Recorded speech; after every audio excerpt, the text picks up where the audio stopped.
Welcome back to Scary Night Tales. Tonight's story is about a job that seemed like the perfect opportunity, but quickly turned into a living nightmare. Imagine being stuck in a basement with a list of eerie rules to follow, and an unknown entity always watching your every move. Do you think you could survive? But before we dive in, don't forget to like, subscribe, and drop a comment letting us know how you would handle this terrifying situation. Let's get started. I don't know why I took this job. For a little bit of background, my name is Kingston.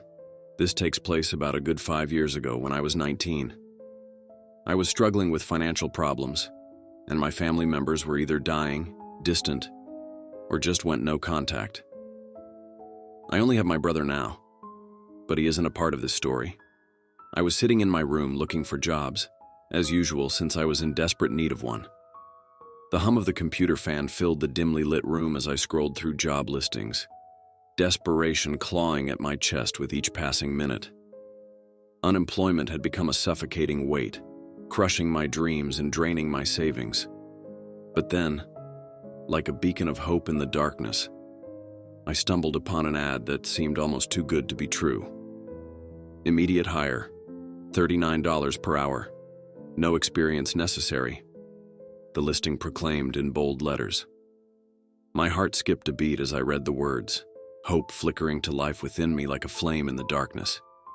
It was the lifeline I had been searching for, a chance to escape the suffocating grip of financial ruin and reclaim control over my life. With trembling hands, I clicked on the listing and filled out the application, my fingers flying across the keyboard as I poured my hopes and dreams into the digital form. The questions were standard fare: name, contact information, employment history. But with each click of the mouse, the weight of my desperation grew heavier, a silent plea echoing in every keystroke. I hit submit with a sense of trepidation, the weight of uncertainty pressing down on me like a leaden blanket. What if it was all a hoax? What if I just wasted precious minutes of my dwindling time chasing after a dream that would never materialize? But as the minutes stretched into hours and the sun dipped below the horizon, an email appeared in my inbox, illuminating the darkness with its promise of possibility. "Congratulations," it read, the words dancing across the screen like a beacon of hope. "You have been selected for an interview. Please report to the following address tomorrow evening for orientation." Excitement surged through me like electricity, sparking a fire within my soul that had long lay dormant. Tomorrow evening couldn't come soon enough. For the first time in months, I allowed myself to believe that maybe, just maybe, my luck was finally about to change. As the sun dipped below the horizon and darkness descended upon the city, I allowed myself to dream of a future filled with possibility. I just didn't realize the job I'd applied for would lead me down a path far darker and more sinister than I could have ever imagined. As Alex handed me the sheet of paper, my fingers shook slightly with anticipation and dread. I unfolded it, revealing a long list of rules written in stark black ink. My eyes scanned the page, each rule sending a chill down my spine. Rule number 1. I read aloud, my voice trembling slightly. "Survive until 6 a.m. The words hung in the air, heavy with the weight of their implication. Rule number 2. Monitor the cameras for any anomalies. Rule number 3. No leaving the basement until the shift ends. I glanced up at Alex, my eyes pleading for some reassurance, but his expression remained stoic and unreadable. Rule number 4. At 2:25 a.m., check under the bed for any entities. Rule number 5. If you hear scratching at the door, do not open it. I continued, my voice growing hoarse with each word. The rules seemed to stretch on endlessly, each one more ominous than the last.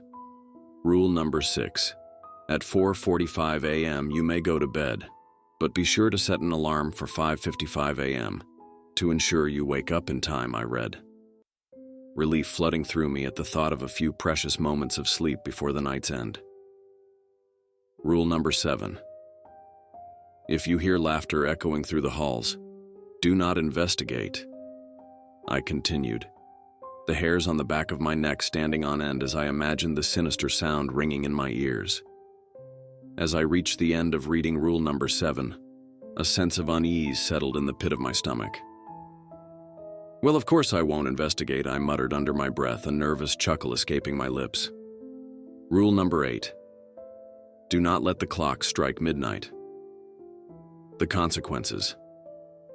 Time will warp and distort, causing your body to age rapidly before your very eyes, leaving you a withered husk of your former self. The rules kept getting more confusing.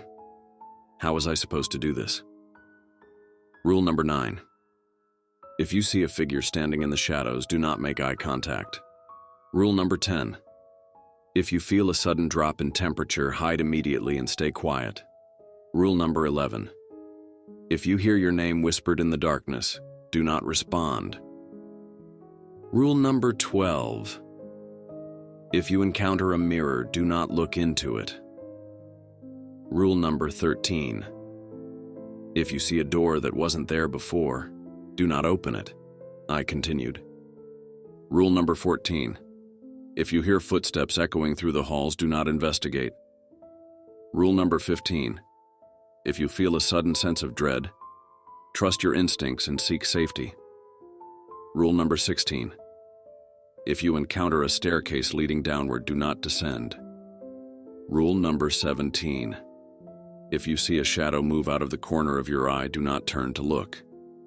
Rule number 18. If you hear music playing from an unknown source, cover your ears and run. Rule number 19. If you encounter a locked window, do not attempt to escape. Rule number 20. If you hear a voice beckoning you to follow, do not heed its call. Rule number 21. If you feel a sudden sense of being watched, do not turn around. Rule number 22. If you encounter a door marked exit, do not believe it, I read, my heart sinking as the realization dawned that there was no escape from this nightmarish labyrinth. Rule number 23. If you see a clock ticking backwards, close your eyes and count to 10. Rule number 24. If you hear the sound of children laughing, do not be fooled. They are not children. As I reached the second to last rule, my hands grasped on the paper. Rule number 25. If you see yourself reflected in a mirror, do not trust what you see. For in this place, nothing is as it seems. Then, the last rule. I don't even know anymore. As I took a deep breath to steady my nerves, a new sense of dread washed over me. My eyes scanned the list of rules once more, searching for any additional guidance in the face of Alex. Rule number 26. The rules will change every night. Stay vigilant and adapt to survive. My heart skipped a beat as I read the ominous words, a chill creeping down my spine. The realization hit me like a ton of bricks. Not only was I trapped in this nightmarish scenario, but the very rules meant to guide me were in constant flux. As Alex left the basement, his footsteps echoing faintly in the distance, I was left alone in the dimly lit room. The weight of the rules pressed down on me like a leaden cloak, their ominous warnings echoing in my mind. As the night wore on, the tension in the air became palpable, thick with the promise of unseen horrors lurking in the darkness. I glanced nervously at the monitors, my heart pounding in my chest as I searched for any signs of movement. Suddenly, the lights overhead began to flicker, casting erratic shadows that danced across the walls of the basement. I froze, my breath catching in my throat as I watched the flickering lights, a sense of unease creeping over me like a suffocating fog. Then, without warning, the monitors flickered to life, each screen displaying a different scene of horror and despair. I gasped in horror as I saw images of twisted faces leering out from the darkness, their eyes burning with an otherworldly light. I tried to look away, to tear my eyes from the horrifying images that filled the screens before me, but I found myself unable to move, transfixed by the sheer terror of what I was witnessing. As the images continued to flicker and distort, a sense of overwhelming dread washed over me, threatening to consume me whole. I knew I had to break free from the mesmerizing hold of the monitors to find a way to escape the nightmarish visions that surrounded me. With a desperate effort, I tore my gaze away from the screens, squeezing my eyes shut against the onslaught of horror. I reached blindly for the flashlight, its reassuring weight a lifeline in the darkness as I struggled to regain control of my rapidly unraveling mind. As I scanned through the list of rules, a creeping sense of dread washed over me. Each directive seemed more ominous than the last, warning of dire consequences for the slightest misstep. But with a job offer this lucrative, I couldn't afford to back out now. As the night wore on, the silence of the abandoned hospital weighed heavily on my shoulders. Every creak of the floorboards, every flicker of the lights, sent shivers down my spine. I kept a vigilant eye on the monitors, scanning for any signs of the entity's presence. At 2:25 a.m., a chill swept through the room, causing my breath to hitch in my throat. I looked at the monitor, my blood turning to ice as I saw a dark figure materialize under the bed in one of the rooms.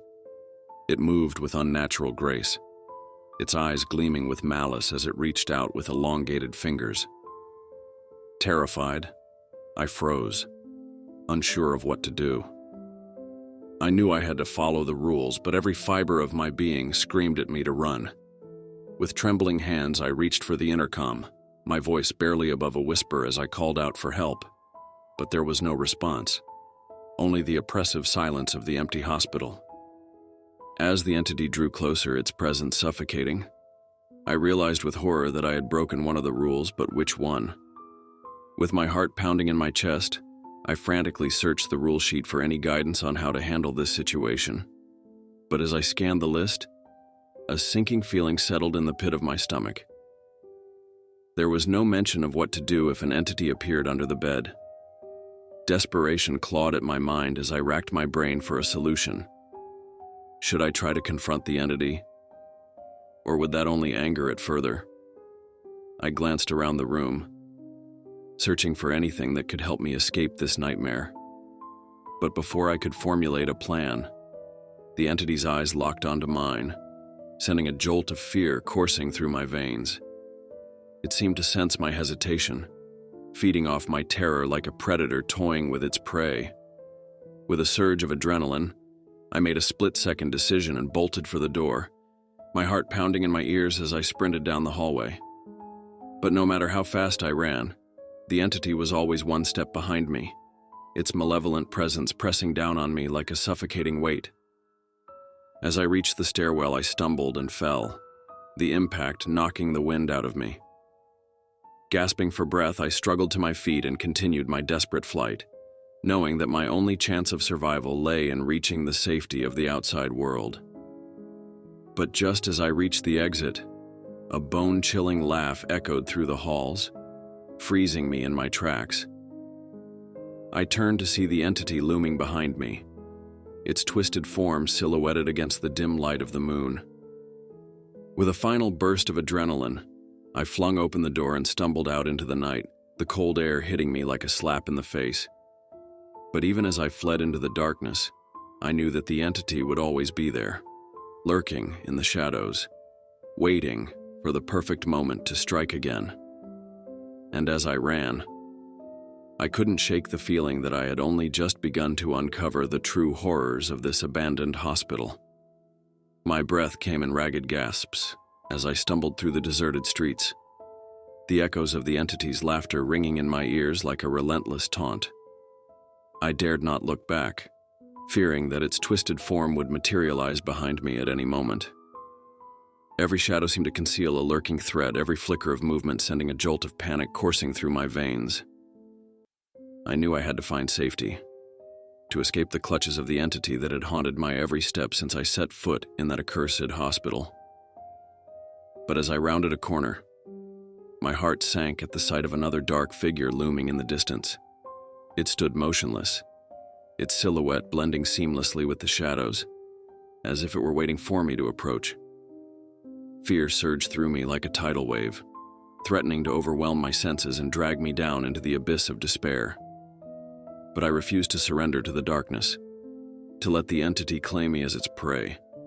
Summoning every ounce of courage I possessed, I forced myself to continue forward, each step a battle against the paralyzing grip of terror. The figure remained still, its presence a looming specter that filled me with a sense of impending doom. As I drew closer, the figure began to take shape, its features twisted and contorted into a grotesque mockery of humanity. Its eyes gleamed with malice, sending a shiver of revulsion down my spine. With a surge of adrenaline, I veered off course and ducked into a nearby alleyway, hoping to lose my pursuer in the labyrinth of narrow streets. But no matter how hard I tried to shake it, the entity remained hot on my heels, its presence a constant reminder of the horrors that lurked in the darkness. Desperation clawed at my mind as I raced through the maze of alleys, each twist and turn bringing me closer to the edge of sanity.